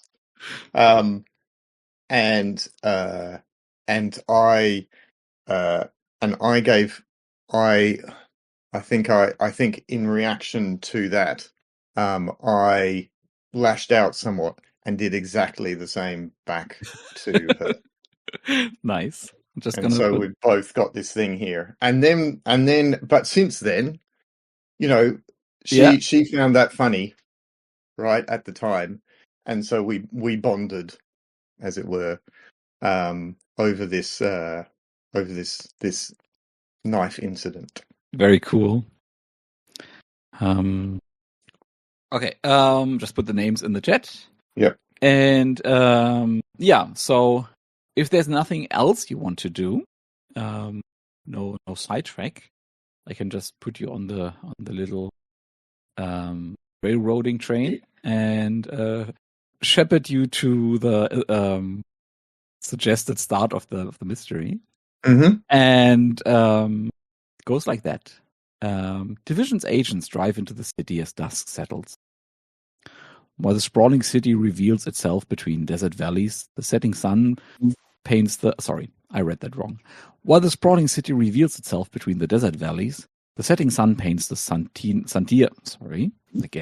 While the sprawling city reveals itself between desert valleys, the setting sun paints the Sandia Mountains watermelon pink. Arriving at the upscale Hotel Cinco in historic downtown, heat assails the team immediately as they step out of the car. Nightlife is already in full swing as people in search of dining and dancing, avoiding the hopeful hands of people who move through the crowds unacknowledged like phantoms. The team is shown to the rooftop bar at the hotel and is ushered into a private casbah. Camila Cardon, fashionably known as La Bruja Buena, is waiting with another woman. And as you weave your way through the crowd, there is another scene setting question, stupidly on a different page of and that is Rhydian. What subtle actions do the most powerful people in the room do to alienate those who don't belong in their presence? And I think you have a way of finding those who think they are the most deserving and the most elite in the room with your mind reading powers. Subtle actions. I think maybe it's just this very, these sort of glances from up high, sort of, how do you say that? Like looking down the nose. Very dismissive glance, and then immediately the eyes, sort of just moving across whoever seems not important enough to notice. Truly, right? Yeah. Yeah. And then often you actually see their eyes going, up in recognition. It's like, oh, that person, like. Yeah. Yeah, I imagine as you the Maître D leads you across the room to this rooftop bar. There is a moment where you move past a gaggle of people, and they joke. Like one of them tells a joke to another one, and you get the sense of shame, intense sense of shame from the third one standing with them, who is apparently not sure if he gets the joke, but laughs anyway. Like two of them seem to be in on it and have a very relaxed mood between the two of them, but the third one just desperate and ashamed, and that comes off in waves that you can't help but pick up. And the maître leads you to a seat by the railing. Do you say that? Banister? By the geländer that affords you a view of the city of Albuquerque with these pink mountains in the background. And sitting there is a woman in her late 20s, dark skin, dark hair, and that lady is familiar to Virtus as Camila Cardon. And there is another woman of Asian American descent who, in one word, could be described as severe.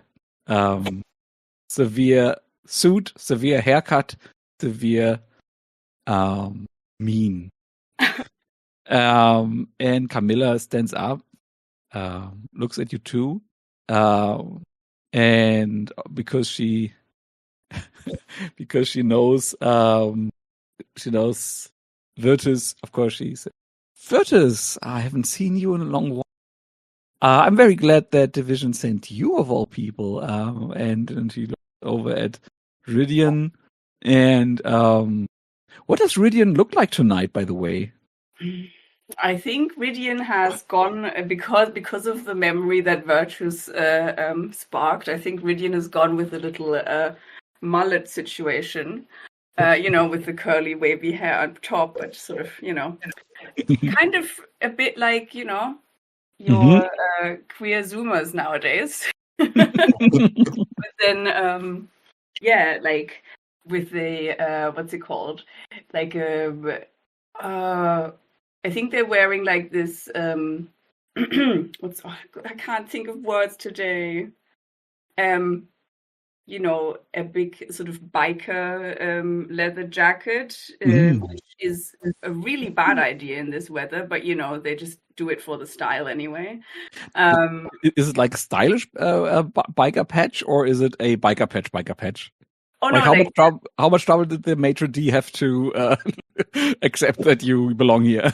Oh no, we're thinking, like the 80s, the big shoulders and some spikes along the thing. It's all, it's all more like decorative, like. Yeah. So he probably like I'm thinking of like the kind of emotion that you probably got from the maitre d', where he was like very dismissive, and then regained his composure quickly and regained his sense of professionalism, and all the while in his face you couldn't see a thing, but the emotions he sent off was like ugh. What okay. What are you doing here? Yeah. Yeah, exactly. Yeah, the big, they do have an invitation, so what the fuck? Yeah, the boots, the leather jacket, a bit of a maybe cut up t-shirt. That they've like that altered themselves and all of that, because they were like they had a bit of a throwback to when we first met. That's beautiful. Camilla is dressed in a stylish evening dress and wears understated turquoise jewelry, and wears her hair. Let's go with the image that I shared. Wears her hair in like long fringe situation, while the other lady is wearing a business suit. What is Virtus wearing?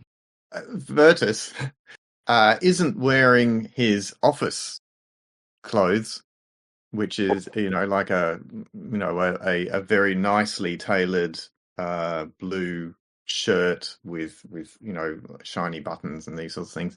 Instead, he's wearing a polo shirt with some beige slacks, and nice. Of course, perfect hair. Perfect tourist.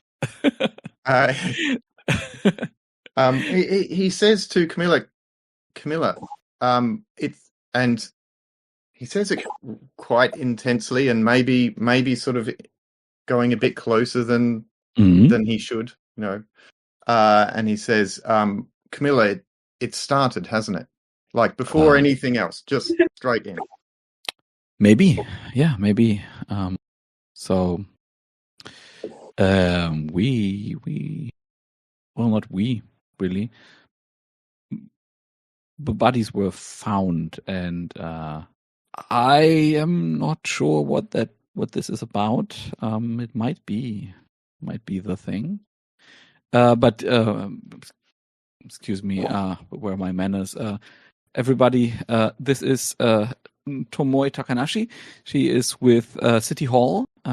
She is the assistant to Mayor Mago, and Tomoe is looking at you, is giving you a wide smile, and Rhydian, you notice, of course, there's warm emotionally behind that smile, although she manages to make it, work her entire face. It's not one of these empty-looking smiles. It looks genuine, but it's not.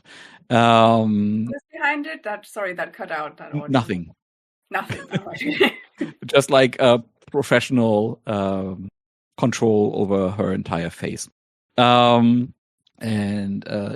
smiles and gives a slight nod. Kind of ignores Virtus a little bit, like not in an impolite way. She just like nods at you, and then looks over to Rhydian. What is your gender presentation, by the way? I think it's all over the place. and tonight, in this particular moment, is it like very androgynous, or does it lean tonight? Especially, yes. Well, the mullet, the shaved sides, that could go in either direction. Yes, exactly. Okay, so it is not. I think if she's of a more old-fashioned, what's it called, mindset, she is probably doing the double take, going, "Where do I put you?" Okay, so it's very androgynous.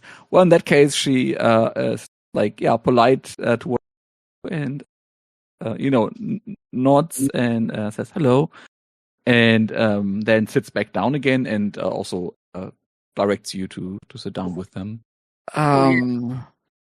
Yeah, sorry. I think Rhydian just sits down, really sort of like slumps back and puts their booted shoe over their knee, like just sort of like trying to get a drink. Is there somebody that I can order with? And just very like, I guess, in a way that doesn't necessarily. Absolutely, like this is a establishment with impeccable service. So as soon as you sit down, there will be a waiter who unintrusively but visibly stops next to your table and is just taking your orders. And if you're not ordering anything extremely weird, like, I don't know, virgin's blood or something, he'll probably have it or make sure that they can have it within half an hour. I'll probably be like, what's good here? What's the drink I should try? Is there some Albuquerque special or? We have a few very nice white wines that would fit this evening. Well, I was thinking, like a tequila sort of cocktail, but very well. Yes, absolutely. Should I bring you a selection?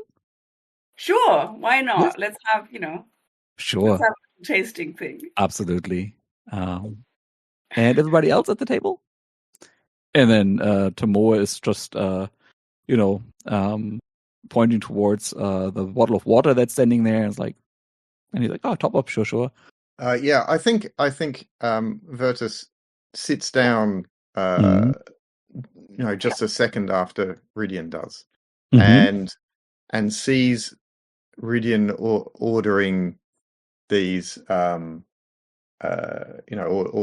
asking for these drinks, and sees Rhydian comfortable in this social space, right? And it's bringing back these memories of when we first met, and reminding him of how easy it is for you to make connections with other people, where Virtus doesn't find that easy. This is very funny because Rhydian is more like, I'm going to be in your face if you're going to be all business and condescending. This is what he's remembering. Yes. Yeah. And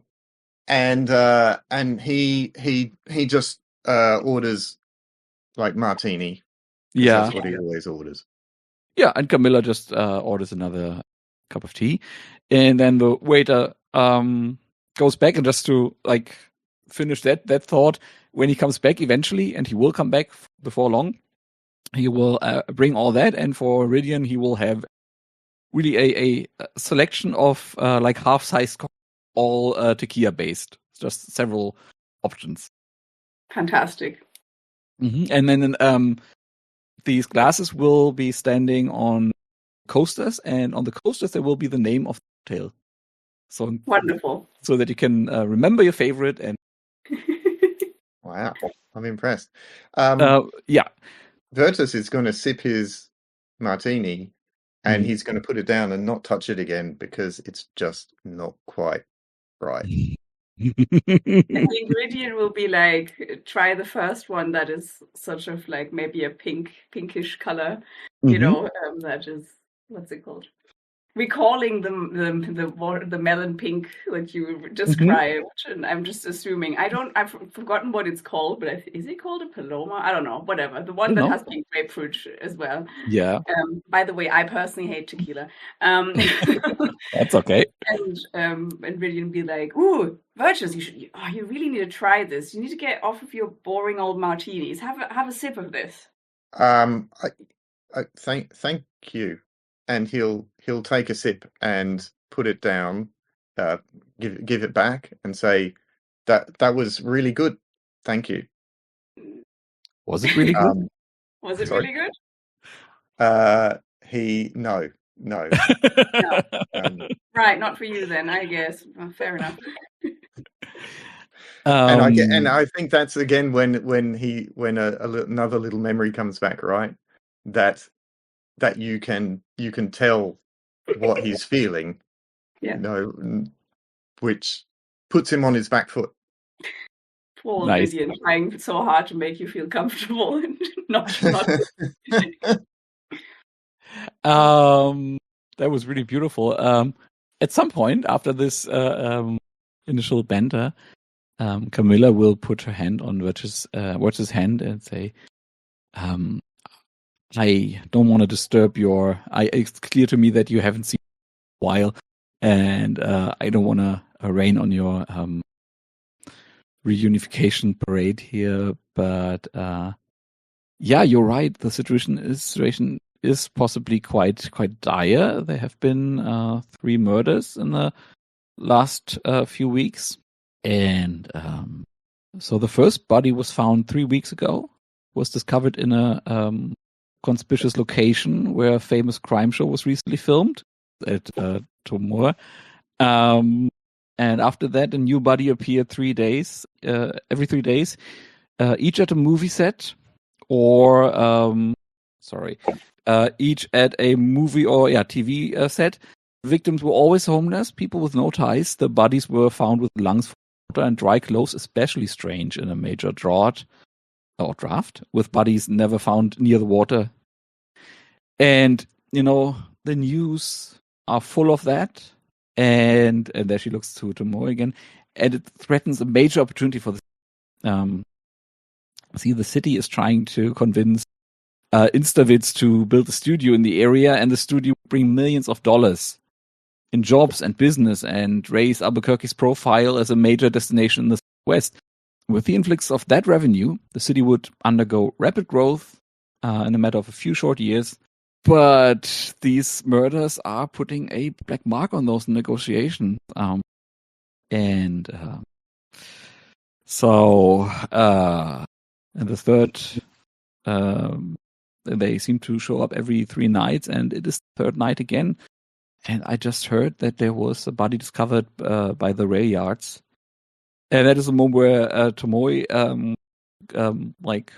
chimes in and saying, I can't stress enough. The bodies or the death of the are really tragic, but I can't stress enough what a chance this Instavits deal is for the city, and how important it is for us to get rid of that problem quietly and definitively. So you would do all the people of Albuquerque a huge favor if you could handle that. And I'm assuming that division also has its interest in doing that. Otherwise, you wouldn't be here. So if you need any support from City Hall, just get in touch. And she hands you both a business card, like her own personal business card. And I'm afraid there's no time to waste. Yeah, I think Rhydian's pretty disgusted by this. Mm-hmm. So I think they're just knocking back their cocktail because they're trying not to be, immediately confrontational, but very much like, "Oh, yeah, sure, you know, the homeless people are sad, but the money, right?" Like, Yeah. just being very like, I don't think they say much. Mm-hmm. While not saying much, you can still do things. Do you want to play any moves? Sure, why not? Because especially your moves work quite nicely I think while I you're would like just to sitting try. back. You can't hide your heart from me Uh-huh. on So surface. let's read it again for everybody's, but mostly mine, and maybe also T's benefit. You are sensitive to the surface thoughts and strongest feelings of those around you. When you deepen your senses, spend darkness tokens on 8 to 10, you sense more under the surface. Ask 2, either what do you wish would happen, or what are you hiding, or what are you truly afraid of, or who or what do you love above all else, or how can I make you trust me? And then you have the special question that you can ask. What don't you realize you know? Draw a line between a key and a facet of the mystery. Declare an irrevocable truth about the mystery. And then, of course, if it overshoots, their mind bleeds into yours. Choose one above, and they will choose one to ask you as well. And then I will tell you how their heart's corrupted by your power, and you gain 1 bond with them. And on a 7 minus, the darkness within you takes hold, and you will break the mind of the poor person you are dealing with. And I tell you what price you must pay to save them, the worst of your power, should you want to save them. Yes, I'm just trying to consider whether to spend a lot of darkness tokens or very little, because I don't care so much for this person. I think we're gonna go with a conservative 2. Okay, fair enough. I'm trying my physical dice for once. Okay. Oh wow! Snake eyes. So I guess we're breaking. That's a 4 then. The darkness within you takes hold, and you will break the mind and heart of who you're connecting to. Who were you connecting to? Oh, sorry, the severe person. I forgot. Okay, Tomoe Takanashi. Let me just write the name in the chat. This was, yeah. I mean, it would be fun to break her mind, but also this is not really helpful. But then again, how many would I? Oh no, I would have to get like 4. I don't think that's happening. Yeah, no. Yeah, no. No, it's not happening. Okay, so you sit there listening to her bullshit and smoldering, getting ever more and more agitated, and you catch yourself. Well, you don't catch yourself. That's a problem, really. It would be nice if you caught yourself, but you don't. As you stare into her and you stare daggers at her, and your eyes are burrowing into her eyes till they leave at the back of her eyes and burrow right into her mind and her soul. And you project all your disgust at her self-centeredness and her selfishness and the way she reduces people to unfortunate collateral, and you project all that from your own heart into hers. And as she is talking, she's like, yeah, it would be really in the best interest of everybody involved if you could keep that quiet. She takes herself, takes a step back, and not takes a step. What do you say? Double takes? Yeah, that's the way you would express that. And it's like, excuse me. And she gets up and goes towards where you assume the toilets are. And you get from her a sense of a really, really deep sense of shame. Good. You know, I don't know if you can relate to that, but in my younger days, I used to smoke weed a lot. And there would always be that moment when I'm really high and I have this moment of clarity that I only reach when I'm really stoned, where I notice what an utter fool and idiot I am. And she just had that realization. And you can trail her emotion a bit longer than you can see her, and she's moving towards like the middle of the platform, presumably to the toilets, and she stays there a while. And you get from Camilla, you get a sense of like real disturbance. Is that the noun? Disturbance. Disturbance and worry, like a genuine worry for a friend. At the same time, she doesn't know what to do and stays seated out of sheer inertia. What did you want to tell me what I must do to save her from the worst of my power? Go after her, tell her she's not as much of a monster and failure as she thinks she is. I don't think I will do that. Okay. I think I will take 2 more darkness tokens for being obsessed and up it to 5 again. Yes. And just to drive home how aware you are of the damage you just done, and your unwillingness to amend that damage, I would also like you to take one. 1 ruin, did you say? Yes, 1 ruin. I expected that, to be perfectly honest. Okay. Okay, so Camilla is visibly confused, perturbed. Is there anything you want to do now? Me or Virtus? Plural you. So I've seen this happen. Mm-hmm.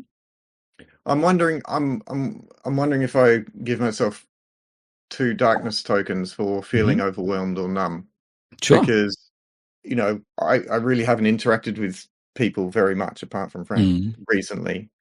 And coming in surrounded by these people and seeing, this interaction between Rhydian and Tomoy and Tomoy leaving clearly upset. And I don't know that Rhydian did something, but like there was certainly, chemistry in the air, right? Would have been my question. Like, did you puzzle that together? Because Rhydian did not visibly do anything aside from staring daggers at her, but also Rhydian and you know what she's capable of, what they are capable of. Did you puzzle that together that that's what happened? I think it wasn't even that. I think it was literally just the intensity of the situation. Yeah. was too much for him at that point. Right. And so he's kind of pretty much just staring at this martini he doesn't like as this is going on. Yeah. And is almost relieved a few breaths after Tomoy has left because now there isn't that tension. There isn't, there's fewer people at the table and this sort of thing. Yeah. So this uncomfortable situation, and it's already water to the hour, so we're going to finish in a moment. I'll just leading us to a cliffhanger. This uncomfortable silence stays, and I don't know if you have any more questions you want to ask Camille. If you don't, after a while, I think you probably will excuse yourself and start to. And Camilla will also like. I have a question, and we'll see if this, like, how this plays in what people think. So when so I have this connection with Frank. He was found on this movie studio, and then there's these other people, and this is somehow tied into this fortune that was told by Camilla that she's saying maybe it has started. I want to sort of say when a few breaths have happened, are these deaths following the same pattern that you predicted, right? And I'm grasping for keys, right? Is that that's a good idea. Sound like a thing? Absolutely. Cool. And we can decide what that pattern is Yes. depending Yes. upon how it all goes, right? Mhm. I feel like I probably want to go the so-called conservative too, because it would be good to succeed on grabbing a key to start Yeah. with, right? Yeah. So I'll use the 2 that I just got. Uh-huh. And then you roll plus 2d6 and tell me what the result is. Jeez. Good start. 5. 5. Okay. When you search for a clue, investigate the signs of the apocalypse or use your powers of darkness to gather information. Describe how you are doing so. Spend darkness tokens. Roll on a 7-, you find more than you were ready for. You may choose to mark when to uncover a key, but in doing so, the keeper will reveal how you come closer to becoming a harbinger. Do you want to spend the rune? Yeah, absolutely. Okay. So we haven't talked about what your harbinger future might entail. Destroy everything around me for the slightest trespass, to never fall in love. Okay, yeah, I know what. So you're asking your question. Mm-hmm. And I have a complicated relationship with Camilla. Yeah, and she's like, I'm sorry, I really can't deal with you right now. I have to look for tomorrow, and she just runs away, and you run after her. And as you catch up with her, you find her with the bathroom, trying to open the bathroom stall, and under the door of the bathroom stall, there is a big puddle of clear water spreading outwards, and you see like maybe I think a hand with that's in a dark suit, awkwardly in an awkward position, falling from under the little room, the little, how do you say, the space that is between the floor and the door. And just quickly make my narrative make sense with Mark Ruin, that is your keeper, and doing so the keeper will reveal how you come closer to becoming a harbinger. And the thing, how you become closer to being the harbinger, is that you, like, as she is brushing you off like that hurts so much more than you thought it would and should. And there is something very is uncouth the right word? Something very inappropriate about somebody, let alone a hedge witch, brushing you off like that. You of all people. Yes. And you stand there in the door of that bathroom, obviously seeing by all the clues you have in your situation, probably dead, drowned woman, and your old acquaintance being visibly desperate and grieving her friend, and all you can think of is how she slighted you by thinking somebody else might be more important than you. Yeah. Yes, absolutely. And I would like you to take a condition.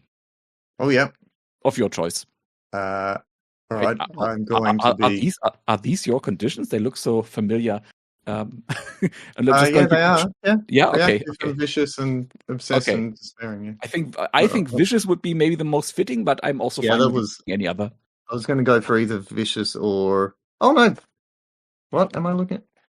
Reactive is also good, I guess. Yeah. Is it? Are they the right ones? I'm not sure. No, they're the... Oh, yeah. If I just copy paste it, then from mine. Forget to update them. They're definitely different from mine. They're different from yours? Sorry. I found the surge. Almost have it. Yeah.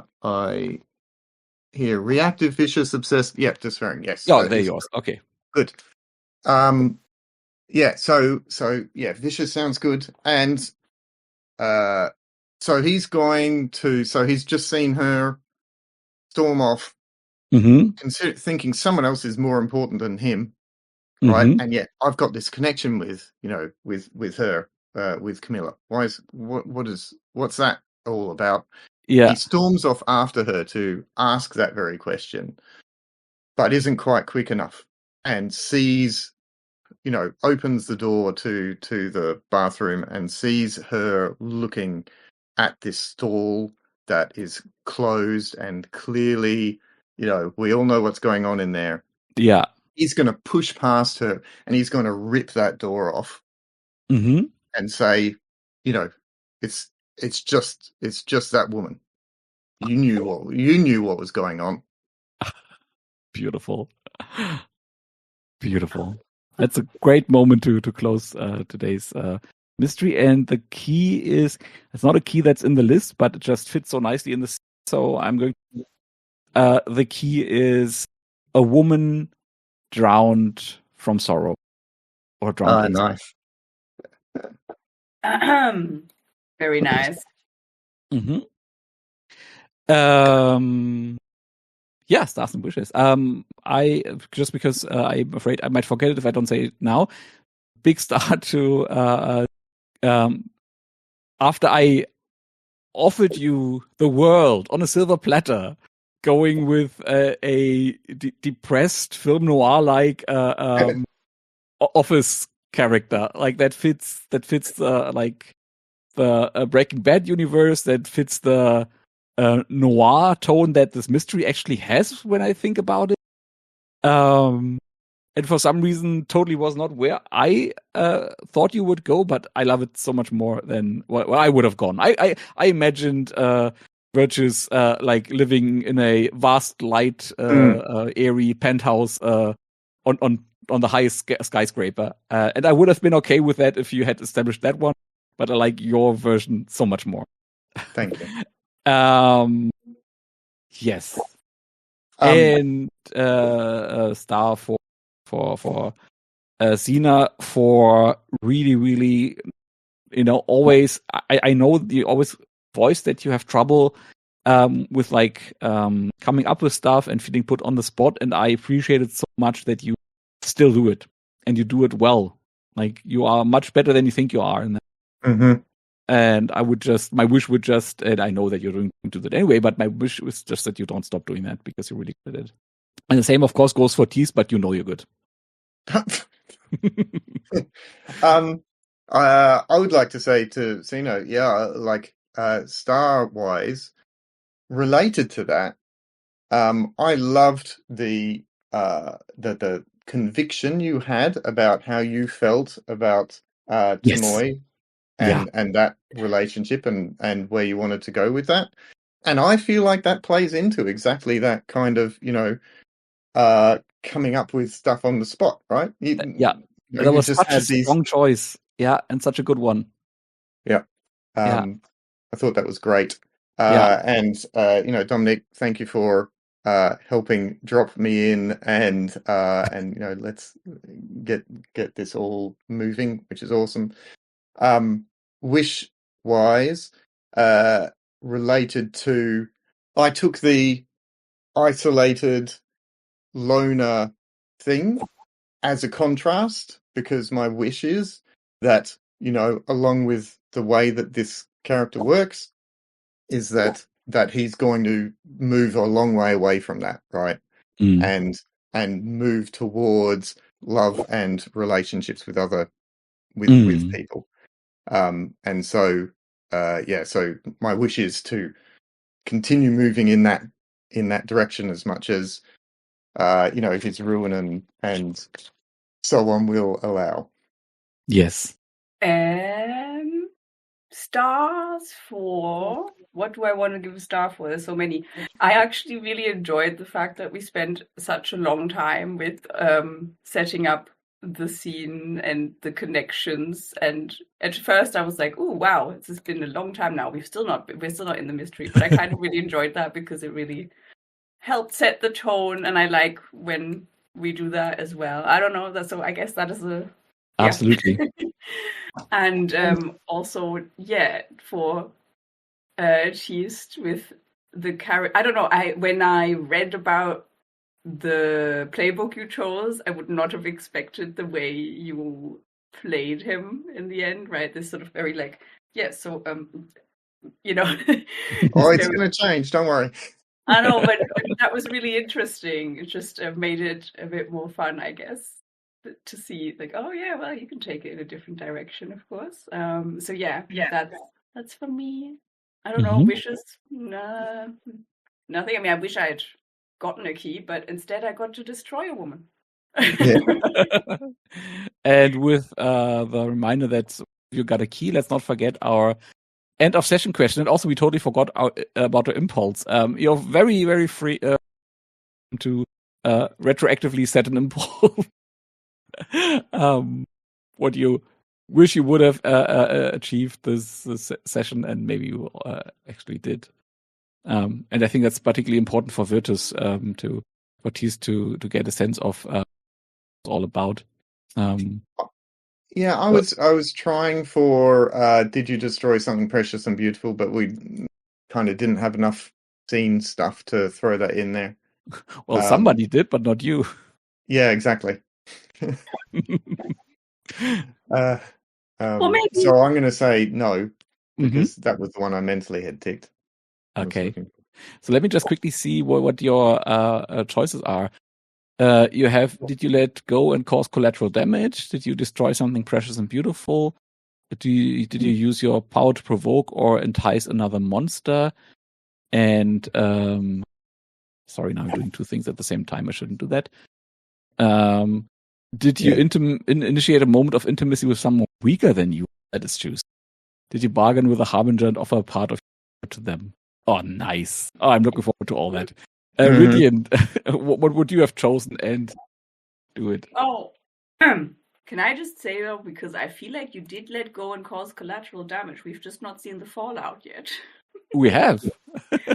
No, I meant Virtus. With the whole, how cruel he went in there with the. Oh, sure. I just saying. That's well for you to decide. But what impulse would you have chosen if we hadn't forgotten it? And did you follow your impulse? I chose did you use the emotions or memories of another to create a cruel advantage at some point in the middle of our game, because I was like, oh, I haven't chosen one. So I chose Oh, nice. that. And I don't know if that counts. Do that? I mean, is it a cruel advantage that I broke a woman? Or is it, I don't know, because otherwise, no. It's certainly cruel. And it led you to a key.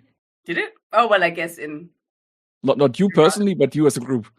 So yeah, I guess then I would just say I would claim that as a very cruel advantage. That is it's always your choice, not mine. Mm-hmm.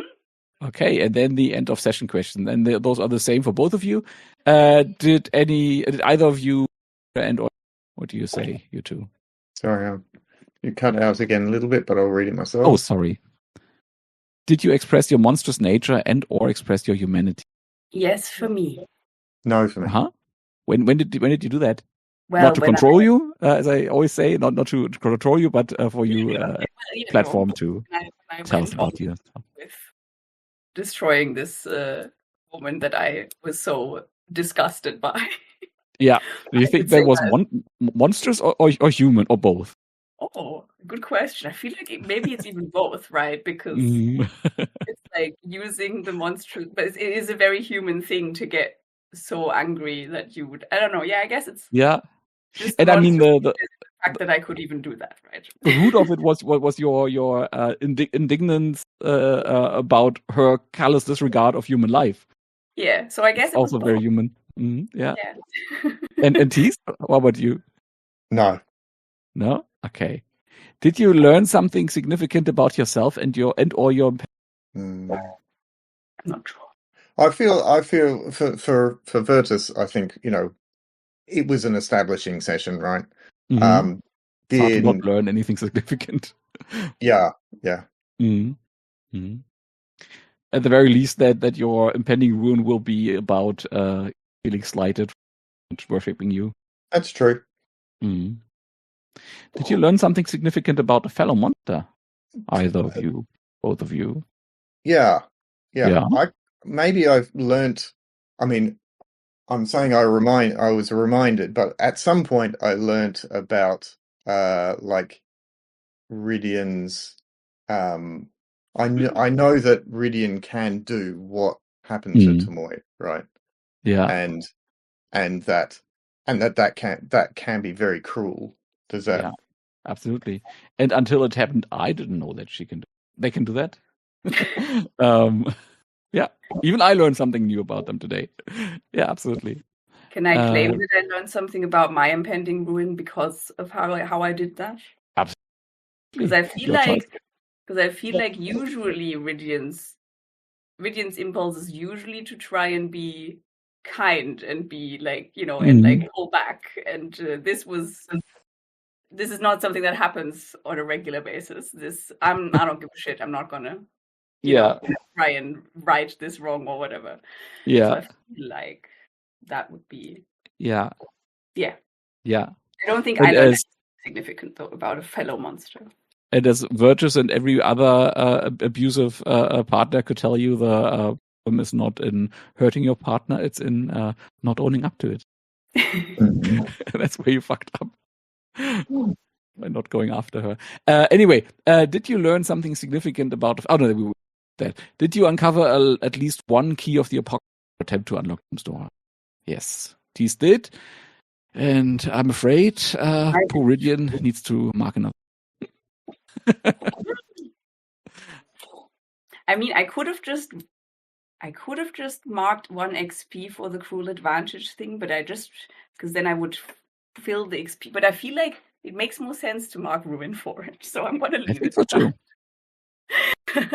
So we're not gonna get an advance this time. Yeah, but it's fine. I mean, it's not entirely clear if it's a plural or singular U, but I feel it's meant to be a singular U. The U, and did you uncover at least the key? Oh yeah, no, I mean I think so, because otherwise it would have said did your team or did the monsters or something like that, right? Yeah, so that's a ruin for you, I'm afraid. Yes. Okay, then it's already 6 past. I'm gonna let you go. Sorry for keeping you. And see you next week. Brilliant. Thank you. Bye. Oh, wrong button.